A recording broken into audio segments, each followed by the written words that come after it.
Oi, voa sabiá no galho da laranjeira, que a pedra da baleeira vem voando pelo ar. Oi, canta sabiá no galho da laranjeira, que a pedra da baleeira vem voando pelo ar. Boa noite, pessoal, eu vou contar meu nascimento. Foi tão grande o sofrimento, vocês vão até chorar. Meu pai foi conhecido como Pedro Malazarte, matava de infarto e juiz e oficial. Fez tanta presepada que acabou até famoso, mas num velho tão mentiroso ninguém pode acreditar. Canta sabiá no galho da laranjeira, que a pedra da baleeira vem voando pelo ar. Canta sabiá no galho da laranjeira, que a pedra da baleeira vem voando. Conheceu a minha mãe, uma morena bonita, na boate de Anitta, um clube familiar. Meu pai se engraçou dela e passou lá uma semana, tomou 10 litros de cana e foi-se embora sem pagar. Aí, um mês depois, mãe viu que estava buchuda, fez um Deus nos acuda, que foi da paia voar. Oi, canta sabiá no galho da bananeira, que a pedra da baleeira vem voando pelo ar. Canta sabiá no galho da laranjeira, que a pedra da baleeira vem voando. Com um mês no bucho dela, eu já tava me bulindo. Com 2 eu tava grunhindo. Com 3 peguei a chorar. Com 4 abri o olho. Com 5 eu dei um pinote. Com 6 eu dancei um shot. Cantei coco de embolar. Foi canta sabiá no galho da laranjeira, que a pedra da baleeira vem voando pelo ar. Canta sabiá no galho da laranjeira, que a pedra da baleeira vem voando. Quando inteirou os 9, mamãe passou pela feira, comprou meio metro de esteira, que era para eu me deitar.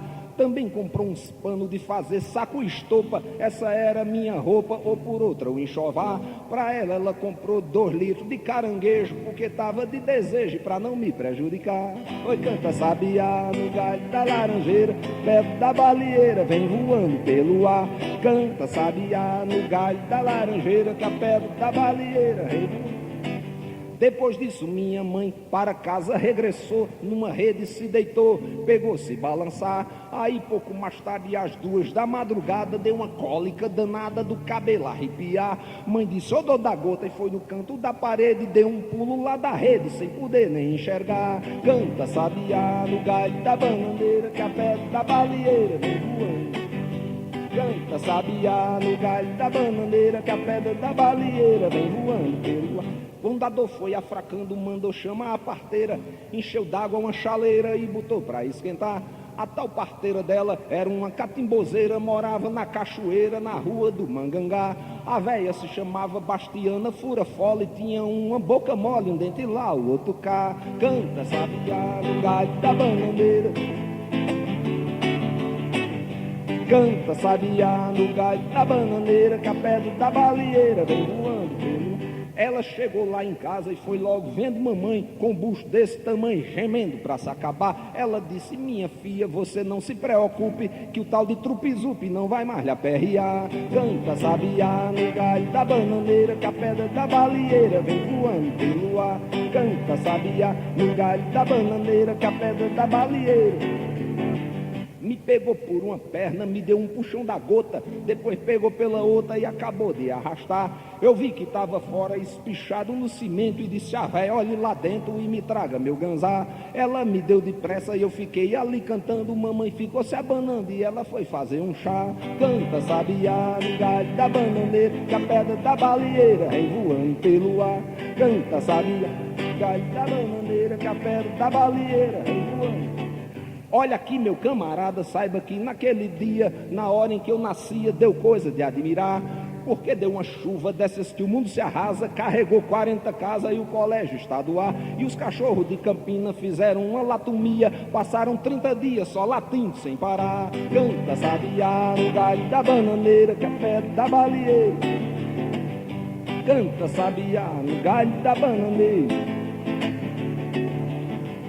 Uma véia de 100 anos deu à luz uma menina e minha tia Vitalina se amigou com o general. Meu avô de 80 anos, um velho já caduco, foi eleito em Pernambuco deputado federal. Foi grande a confusão e o povo se admirou. Se o mundo não se acabou, nunca mais vai se acabar.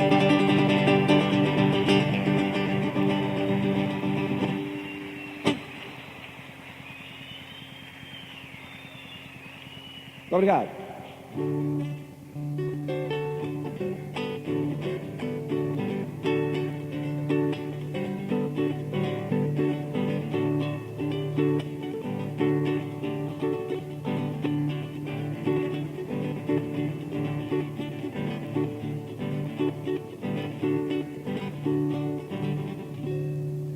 Entre o reino das plantas se observa a malícia, uma folha delicada, sensitiva também denominada, e que parece igual a qualquer erva.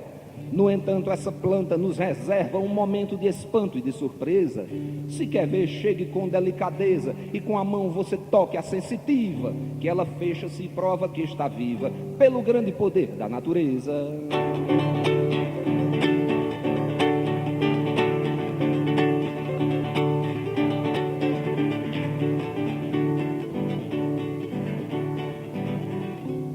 A baleia é talvez o maior bicho que existe na terra ou no mar, e o homem insiste em lhe atacar por maldade, por ódio, por capricho. Para o alto ela lança um grande esguicho quando emerge de lá da profundeza. Mesmo sendo animal de tal grandeza, a ninguém ela ataca nem ofende, e o homem vê isso e não aprende quanto é grande o poder da natureza.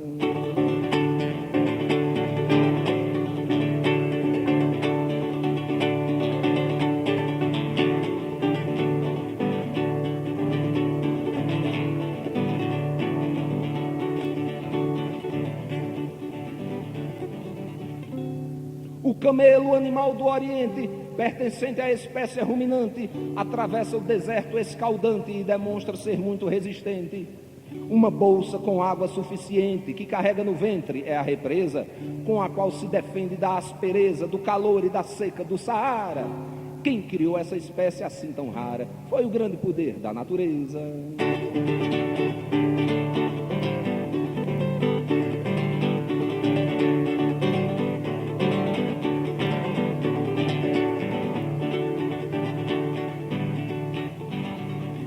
Quando um gato do mato no sertão, na armadilha ele vê-se apanhado, muito tempo ele fica aperreado, sem poder encontrar a solução.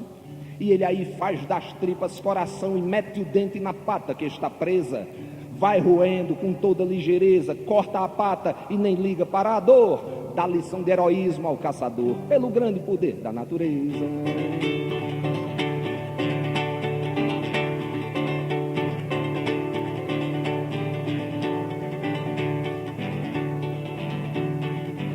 Outra coisa que eu tenho admirado é o pombo-correio a viajar, sem altímetro, bússola, radar, porém sempre tão bem orientado. Se a gente lhe entrega algum recado e amarra na pata com firmeza, entre chuva, tormenta e incerteza, chega um dia o valente passarinho, e quem não deixa ele errar o seu caminho é o grande poder da natureza.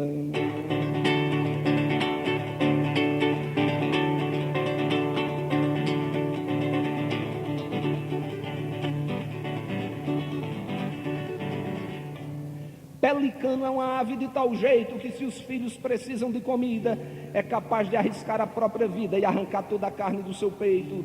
Se o filhote não fica satisfeito e lhe pede depois a sobremesa, se acabando de dor e de fraqueza, ele arranca do peito um pouco mais. E a gente vê isso, mas não faz. Só o grande poder da natureza.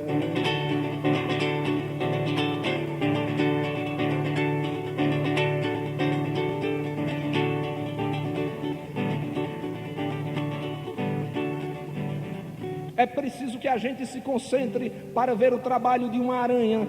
Ela tece uma teia muito estranha com uma cola saída do seu ventre. Nessa teia qualquer bicho que entre, ali fica pregado com certeza. Seja mosca ou formiga fica presa e o almoço da aranha está completo. Até mesmo um minúsculo inseto prova o grande poder da natureza.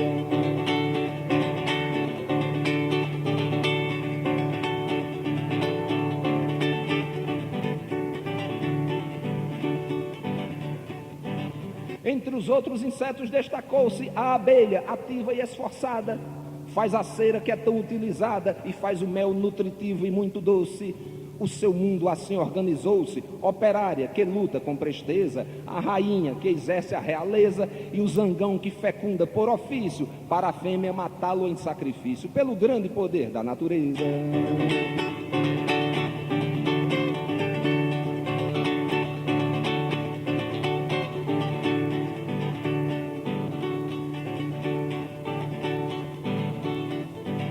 Outro exemplo, o pequeno periquito, uma ave a viver prisioneira. Quando perde a sua companheira, seu cantar vai ficando mais aflito. E ele canta olhando o infinito, na gaiola, apertada fortaleza, vai finando-se aos poucos de fraqueza, e um dia amanhece sem cantar. Tão pequeno e morreu de tanto amar, pelo grande poder da natureza.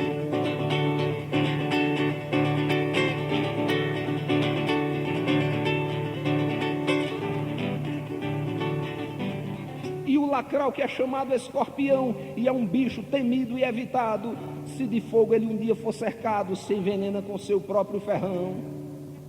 E depois você pegue com a mão, não precisa cuidado nem defesa. O lacral só se mata por nobreza, só depois dele morto o homem pega. É um bicho, mas morre e não se entrega, pelo grande poder da natureza.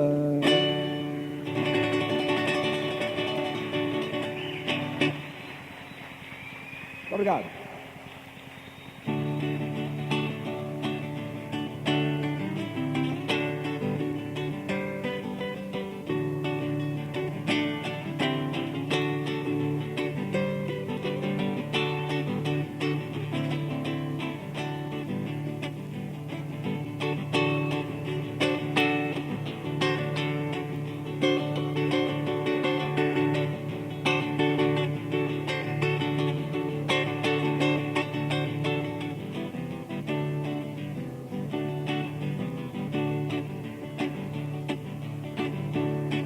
Eu vi o céu à meia-noite se avermelhando num clarão, como o incêndio anunciado no Apocalipse de São João. Porém não era nada disso, era um curisco, era um lampião.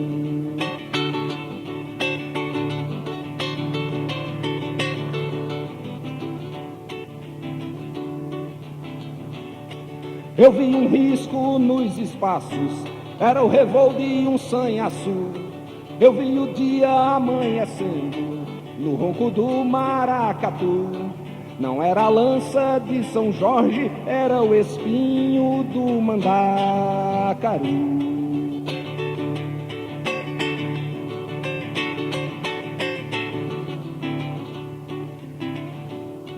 Vi um profeta conduzindo pros arraiais as multidões, para construir um chão sagrado, com espingardas e facões. Não foi Moisés na Palestina, foi conselheiro andando nos sertões.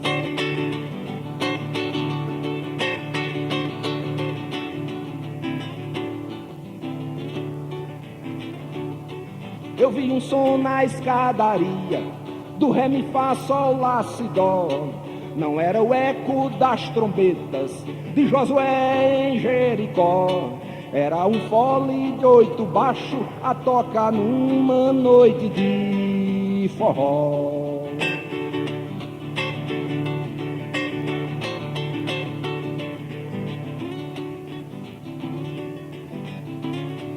Vi um magrelo amarelado passando a perna no patrão. Não foi ninguém da Inglaterra, nem de Paris, nem do Japão. Era o Pedro Malazarte, era João Grilo e era Cancão.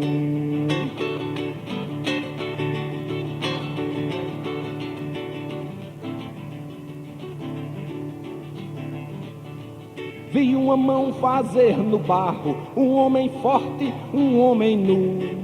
Um homem branco como eu, um homem preto como tu. Porém não foi a mão de Deus, foi Vitalino de Caruaru.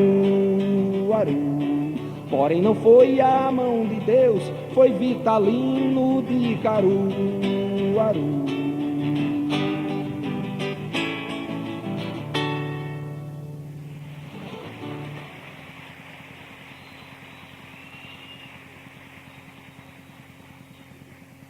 Muito obrigado.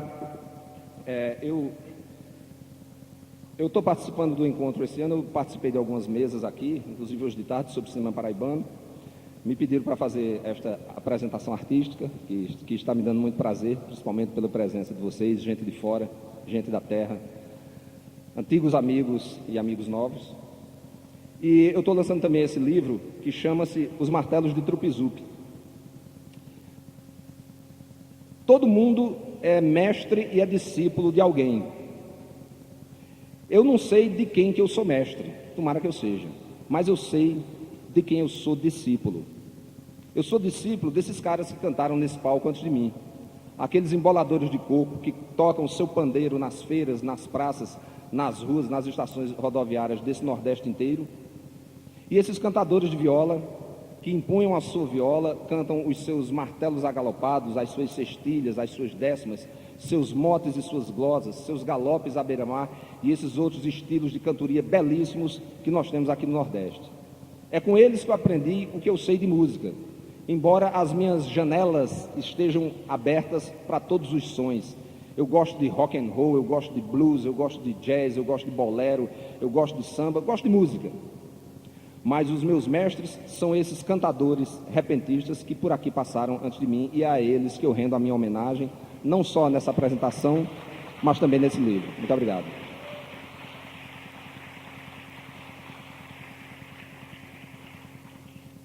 Esse livro chama-se Os Martelos de Trupizupi, porque eu coloquei nele poemas feitos no estilo de martelo agalopado, que é um estilo que são 10 versos, decassílabos, cultivados pelos cantadores. É uma estrofe criada no tempo barroco da Península Ibérica. É uma estrofe de 10 versos, onde o primeiro rima com o quarto e o quinto, o segundo com o terceiro, o sexto e o sétimo com o décimo e o oitavo com o nono. Um negócio muito simples. Para escrever de caneta é um negócio difícil que chega a dar uma dor no espinhaço.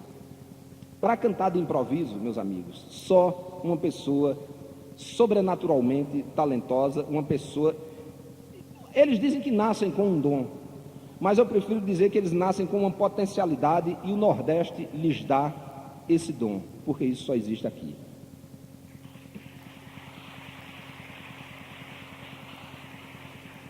O verso de martelo agalopado é esse que eu cantei ainda agora, nesse mote, quanto é grande o poder da natureza. Existem muitas melodias antigas de domínio público e os violeiros cantam, mas eles também recitam poemas.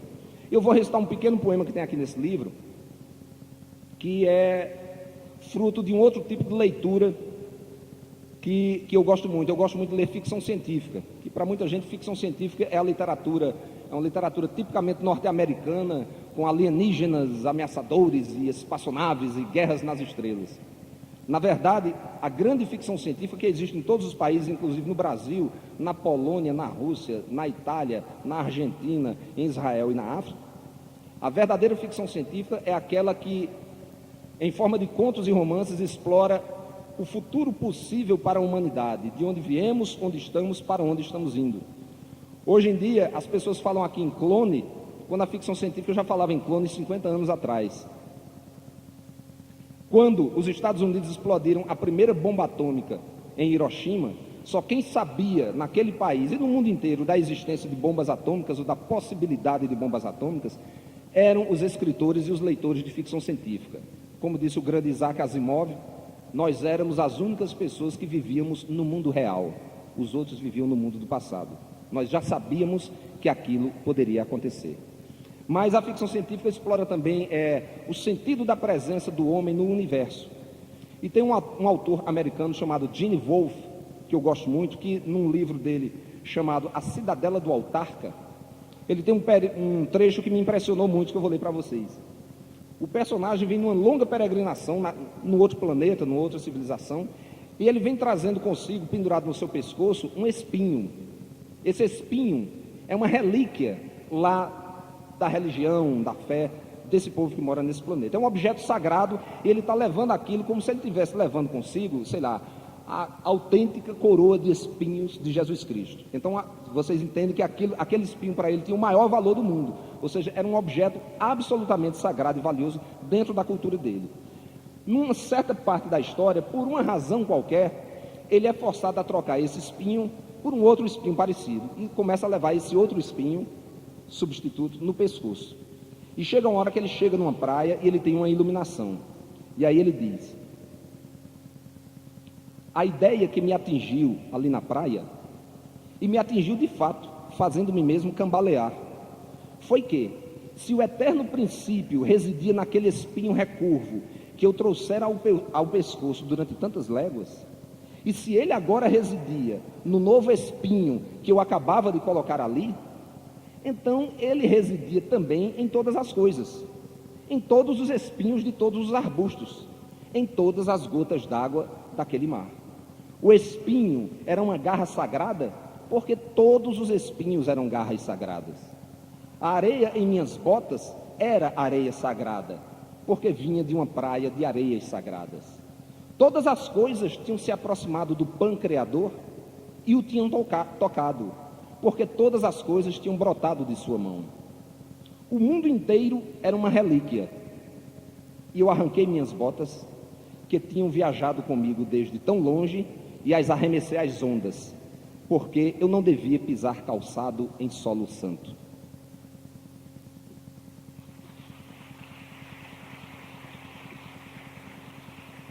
Este é o grande Gene Wolfe, um escritor norte-americano de 70 anos de idade, católico, e que escreve grandes romances que não foram ainda traduzidos no Brasil, infelizmente. Mas baseado nessa ideia, eu criei um mote, que é aquele tema final, aquelas linhas finais que os cantadores usam, e fiz algumas estrofes sobre esse verso. Eu intitulei esse poema Sacramento. Quando Deus, num só gesto, fez o mundo, cada coisa ganhou a sua bênção. E se enganam aqueles que ainda pensam que Ele esquece de nós um só segundo. O sentido do cosmos é profundo. Deus nos fez para nos santificar. Tudo aquilo em que pousa o seu olhar é sagrado a partir desse momento. Cada gesto na vida é sacramento. Cada canto do mundo é um altar. Cada coisa que existe no universo é criada e mantida só por Deus. Se até nossos átomos são seus, nosso mundo em seu mundo está imerso. Cada vez que um poeta escreve um verso onde a chama da fé se vê brilhar, é igual ao profeta a rascunhar o Corão ou o Velho Testamento. Cada gesto na vida é sacramento. Cada canto do mundo é um altar. Deus criou tanto a noite quanto o dia. Deus entende o castigo e o perdão. Quando alguém entre nós divide um pão, Ele manda benzer cada fatia. Mesmo um verso banal de cantoria pode ser uma forma de rezar. E num quarto qualquer de um lupanar, todo beijo de amor é casamento. Cada gesto na vida é sacramento. Cada canto do mundo é um altar. Quando Deus fez o mundo no começo e por ele espalhou a humanidade, derramou sobre a terra a santidade, embebendo o direito e o avesso. Cada coisa no mundo não tem preço. Um caroço produz todo um pomar. Cada grão de areia à beira-mar guarda dentro de si um firmamento. Cada gesto na vida é sacramento, e cada canto do mundo é um altar.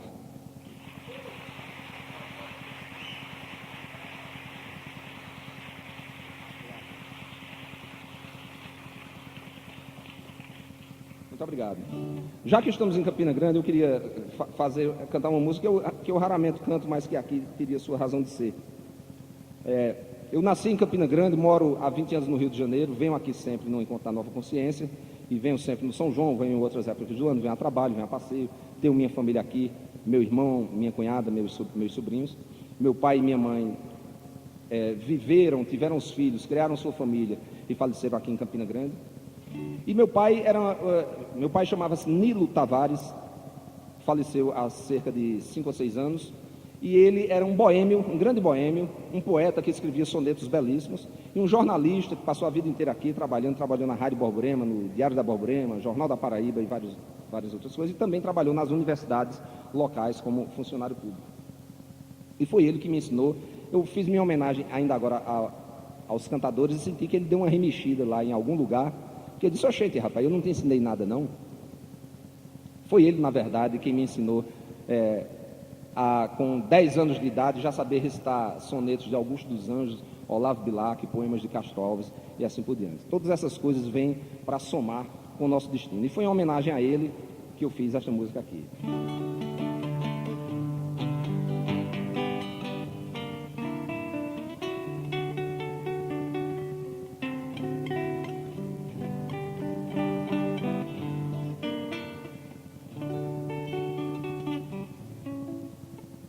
Meu pai me ensinou a cantar quando encheu minha infância de noites e de violões. Meu pai me ensinou a tocar cada corda concreta da vida e não ter ilusões. Quando eu vejo em seu rosto o desejo de um mundo tranquilo, sinto a força profunda de um bem para além das paixões, como as águas escuras e imensas das cheias do Nilo, ensinando ao deserto o segredo das 4 estações. Meu pai me ensinou a boemia,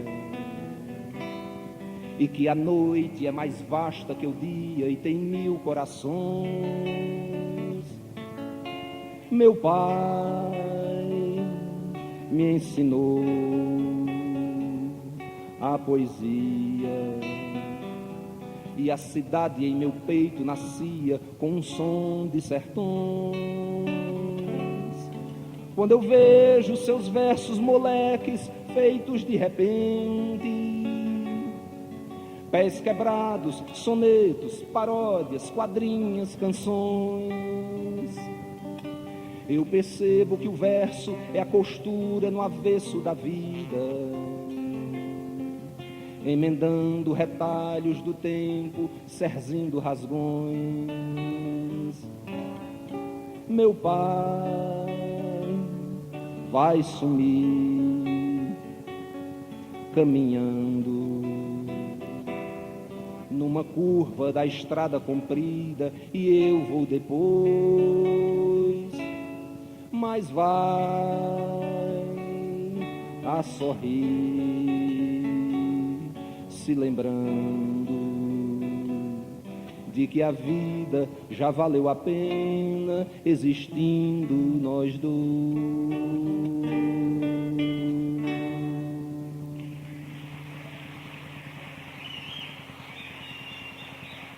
Muito obrigado.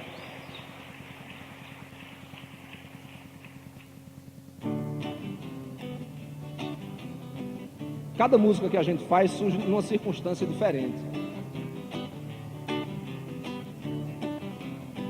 Quando os Estados Unidos invadiram o Afeganistão, logo após o atentado de 11 de setembro, eu ficava vendo na televisão aquele monte de rapazinho americano, tudo com cabelo cortado bem curtinho, aquele estilo de fuzileiro naval, com aquelas mochilas gigantescas nas costas, embarcando nos aviões para ir lutar aonde, meu Deus do céu, no Afeganistão, num lugar que eles nem sabiam onde ficava.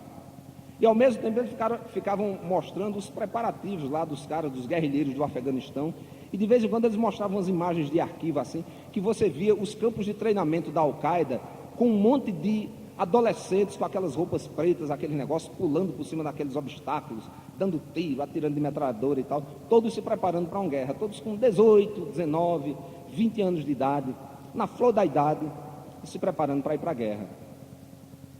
E pensando nisso, eu fiz essa música.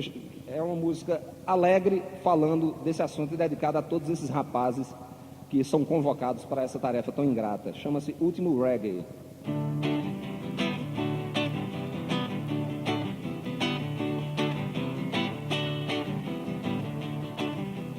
Hoje tem fogueira e tem forró no arraial, o irmão da lavadeira vai pra guerra, e a caminhonete na rua principal chamou todo mundo pra festa.